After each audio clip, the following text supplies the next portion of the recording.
मुंबईत एकेकाळी अशी घरे होती जिथे दरवाजे बंद होत नव्हते आणि आज लाखो रुपयांच्या घरात राहूनही लोक एकटे का आहे? हा फक्त घरांचा बदल नाही, हा माणसांच्या जगण्याच्या पद्धतीचा कोलॅप्स आहे.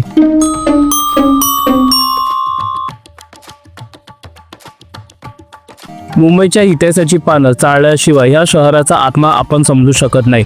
आपण जेव्हा चाळ हा शब्द ऐकतो तेव्हा डोळ्यासमोर येतात त्या लांबच लांब गॅलऱ्या आणि एका ओळीत असलेले 10 बाय 10ची घरे आणि एक सामायिक न. पण चाळ म्हणजे फक्त सिमेंट विटांचे बांधकाम नव्हते, ते एक जाणीवपूर्वक तयार झालेले सामाजिक यंत्र होते. कल्पना कर, सकाळचे 6 वाजले, गॅलरीत आधीच हालचाल सुरू झाली आहे. का नळावर 10 घर पण भांडण नाही, कारण सगळे आपलेच आहेत. औद्योगिक क्रांतीच्या काळात जेव्हा गिरण्या सुरू झाल्या तेव्हा कामगारांना राहण्यासाठी जागा हवी होती. इंग्रजांनी आणि काही धनिकांनी ही चाळ नावाची रचना उभी केली. पण त्यांना कल्पना नव्हती की ही यंत्रणा भविष्यात मुंबईची संस्कृती आणि राजकारण ठरवणारे सर्वात मोठे केंद्र बनेल. वरळीच्या बीडीडी चाळीपासून ते लालबागच्या पेरू कंपाऊंड पर्यंत या गॅलरीने मुंबईला मुलूक मैदान बनवलं. पण इथेच एक गोष्ट आपण दुर्लक्षित करतो, ही फक्त घरे नव्हती, ही लोकांना जोडणारी प्रणाली होती. आज आपण याच यंत्राचे सुटे भाग विखुरताना पाहत आहोत. एकेकाळी या चाळीमध्ये एक अदृश्य वीण विणली होती. एका घरातले सुख अख्ख्या मजल्याचे सुख असायचे आणि एका घरातले दुःख गॅलरीचे प्रत्येक दारावर असायचे.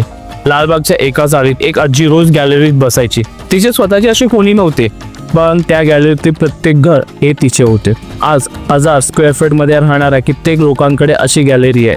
त्याला आपण सोशल मशीन का म्हणतो?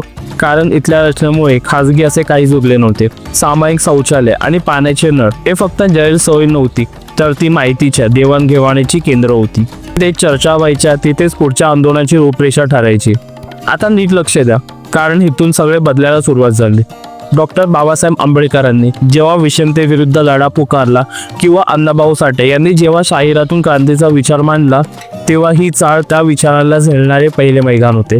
ते मालवणी, कोल्हापुरी, अहिरणी अशा अनेक बोलीभाषा एकत्र आल्या आणि त्यातून एक मुंबई या मराठी नावाचा नवा शोध तयार झाला.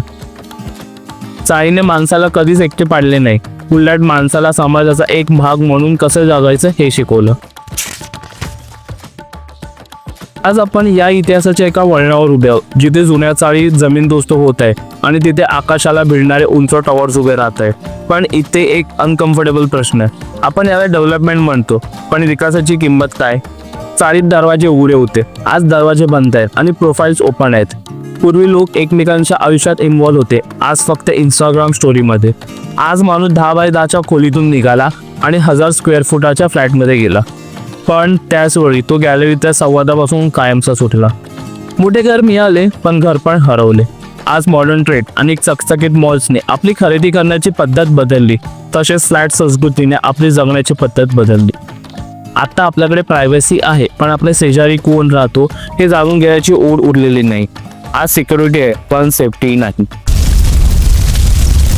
भविष्याचा विचार केला तर आपल्याला एक गोष्ट मान्य करावी लागेल की आपण पुन्हा चाळीत जाऊ शकत नाही, पण आपण त्या चाळीतील सामाजिक तत्व पुन्हा जिवंत करू शकतो. तू स्वतःला एक प्रश्न विचार, तुझ्या शेजाऱ्यांचे नाव तुला माहित आहे का? शेवटचे कधी तू कोणासाठी विनाकारण दार उघडलंस? पण आपण चाळीची मानसिकता नक्कीच जिवंत ठेवू शकतो. नवीन रिडेव्हलपमेंट होताना आपण फक्त FSI आणि कार्पेट एरियाचा विचार करतो, पण आपण कम्युनिटी स्पेसचा विचार विसरलोय. कम्युनिटी स्पेस ही लक्झरी नाही, ती मानवी गरज आहे.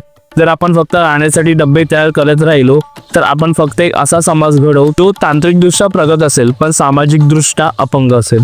या संपूर्ण प्रवासाचा शेवट करताना एक गोष्ट प्रकर्षाने जाणवते, चाळी केवळ एक घर नव्हते, ती एक संस्कार शाळा होती. आपण भौतिक प्रगती नक्की केली. आज आपल्याकडे लिफ्ट आहेत, AC आहे, इंटरकॉम आहे, पण चाळीत प्रायव्हसी नव्हती, पण एकटेपणाही नव्हता. आज आपण घर मोठे केले, पण मन लहान केले.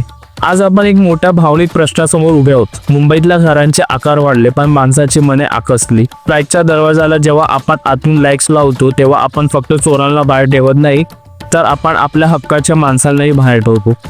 चाळ हरवली आहे, भूगोल बदललाय, पण गॅलरीतील ओलावा आपण आपल्या मनात तरी टिकवून ठेवणार आहोत का? ही एका अशा शहरात राहणार आहोत जिथे लाखो लोक एकत्र असून प्रत्येक जण आतून एकटा.